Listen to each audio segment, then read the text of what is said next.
বন্ধুরা এখানে পাও ভাজি বানাবো, কি কি দিচ্ছি দেখুন। এখানে টমেটোটা এখন দেবো না, টমেটো, বিট, ফুলকপি, গাজর, লাউ, আলু। এখানে কড়াইশুঁটি দেয় কিন্তু আমার কাছে নেই। কুকার বসিয়ে দিয়েছি, একটু স্বাদ মতো নুন দিয়ে দিলাম সিদ্ধ করার জন্য। আমি হাফ গ্লাস জল দিলাম, 4-5টা সিটি দিয়ে নেব। কুকার নামিয়ে দিলাম, ঠান্ডা হোক। একটা কড়াই বসিয়ে দিলাম, কড়াইয়ের মধ্যে আমি তেল দিয়ে দেবো 2 চামচই দেবো। কড়াই বসিয়েছি, 3 চামচ আমি তেল দিয়ে দিয়েছি। এবার পেঁয়াজটা দিয়ে দেবো। পেঁয়াজটা একটু নরম হয়ে গেছে, এবার আমি টমেটো দিয়ে দেবো। একটা বড় সাইজ টমেটো, একটু বাটার দিয়ে দিলাম, ছিল শক্ত হয়ে গেছে। নুন তো আমি আগে দিয়ে দিয়েছি সবজিটা সিদ্ধ হওয়ার সময়। 1 চামচ আদা রসুন পেস্ট। এবারে গ্লাসের পিছনটা দিয়ে আমি সবজিটা ম্যাশ করে নেব। আদা রসুন পেস্টটা একটু ভাজা ভাজা হয়ে গেছে। এখানে দেব পাওভাজি মশলা 1 চামচ, আছে হলুদ গুঁড়ো, লঙ্কার গুঁড়ো, ধনের গুঁড়ো দিয়ে দেব।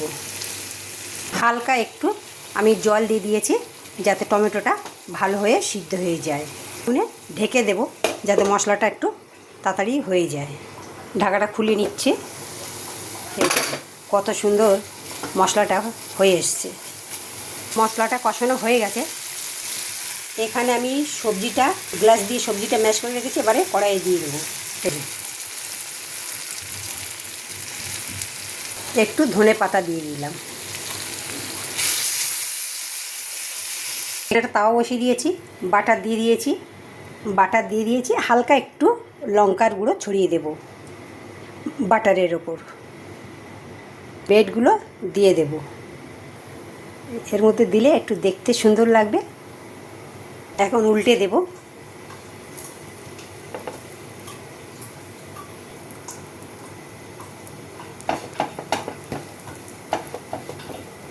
বন্ধুরা দেখুন ব্রেডগুলো কত সুন্দরভাবে হয়ে গেছে। এবার তুলে নেব, সবজি নিয়ে নেব, একটু বাটার দিয়ে দেবো উপরে। বন্ধুরা ভিডিওটা কেমন লাগলো? যদি ভালো লেগে থাকে লাইক শেয়ার কমেন্ট করবেন, আমার পাশে থাকবেন। আপনাদের ভালোবাসায় আমি এগিয়ে যাব। ভিডিওটা দেখার জন্য ধন্যবাদ।